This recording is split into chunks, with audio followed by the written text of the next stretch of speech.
Hi, everybody, and welcome to another Friday from the Field.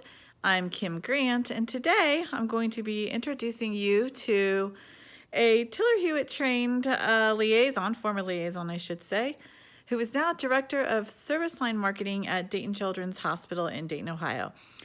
She's going to talk a little bit about kind of what we discussed 2 weeks ago on our roundtable related to what are some of the things hospitals and systems and practices being forced to do during this crisis as it relates to telehealth.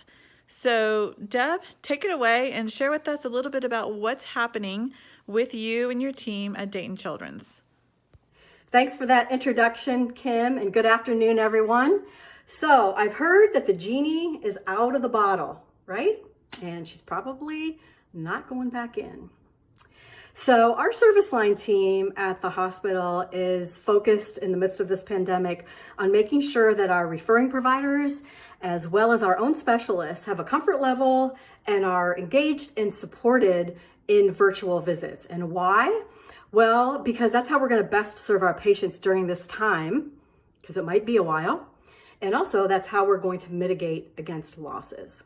So as time moves forward, and we begin to come out from under this cloud, we need to continue to ramp up so that if and when we get the all clear, we're already on our way and we're ready to go. Because truly, the ones in the lead are going to be those that benefit when the dominoes begin to fall. And we all know that that's going to happen, right? Right. So 2 strategies that we're working on at the hospital as far as the service line team and a liaison team is we are working to make sure that we are partnering and we're supporting and we are right there arm in arm with our referring providers.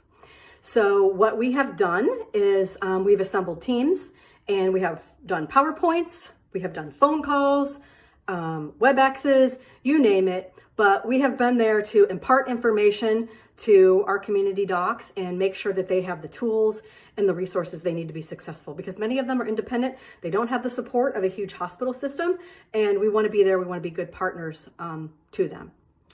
So also we know that right now there's leniency in reimbursement for visits, and a telephone call as well as a virtual visit is reimbursed at the same level as an in-person visit. So good news for all of us. Things like Facebook Instant Messenger, Skype, those are all being reimbursed for. The only thing, there's a few things that are not, like TikTok and Facebook Live.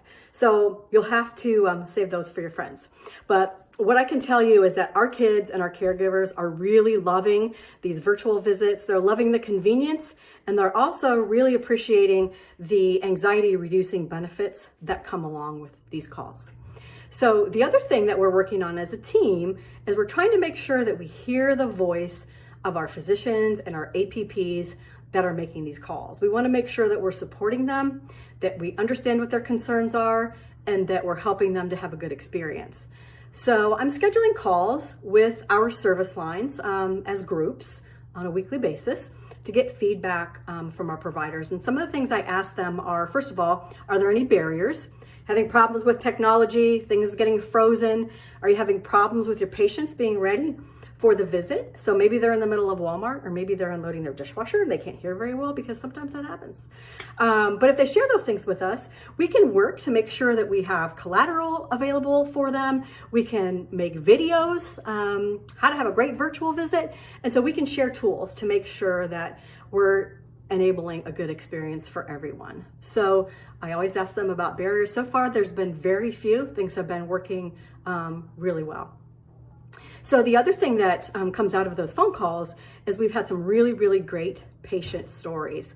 I had one patient that had a multidisciplinary call, so 3 practitioners with 1 patient, and they were thrilled with the visit. Mom wants to continue these visits going forward forever if she can, because it was a really great experience for them. So lots of really great stories we're finding out. We're also learning more about our patients so that we can add information to our website copy, to our web pages with specific information, and lots of great takeaways. You might be thinking as a liaison, I can't really do a patient story. That's not for me. But here's the thing, you might have some providers that are really tech savvy, And maybe they're out there on social media. We do here. And they are out there telling their patients how they can get a hold of them. They're communicating with them every step of the way. You might offer and say, hey, I'm happy to document a story for you, get a couple paragraphs from, one of your favorite patients. Maybe you could write it up, make sure you get a consent, put it on the bulletin board. They can post it on social media, but there really isn't a downside. I mean, what can they say? They can say no, right? And that's okay. At least you're trying. Nobody knows what the answers are right now. None of us do. We're just trying to get through this time and do the best we can. So I would just say, be creative. Ask. Just try to think of what might be helpful to them, and don't be afraid of asking questions. So the last thing that I'm doing with all this information that I'm getting from my physicians is I'm aggregating it into one Excel spreadsheet, and then I'm planning to send it out to all my docs regularly, maybe with a summary of the takeaways for the week. Here's what we can do as far as best practices. Maybe you end your call all the time with, how was your visit today? Did I answer all of your questions? Would you like to do this again? Anything that we could do better. So there's all kinds of things that we can share amongst each other. We can learn from each other if we share the information, and then we're able to continually build on the momentum so that we will be poised for virtual visits. We'll be great partners with our community docs. And best of all, we'll be able to serve our patients going forward, because that's really what's important, right? Is making sure that we're serving them. So that's all I have for you today. Thanks for joining me. Have a great afternoon, everybody, and we'll see you next time. Bye now.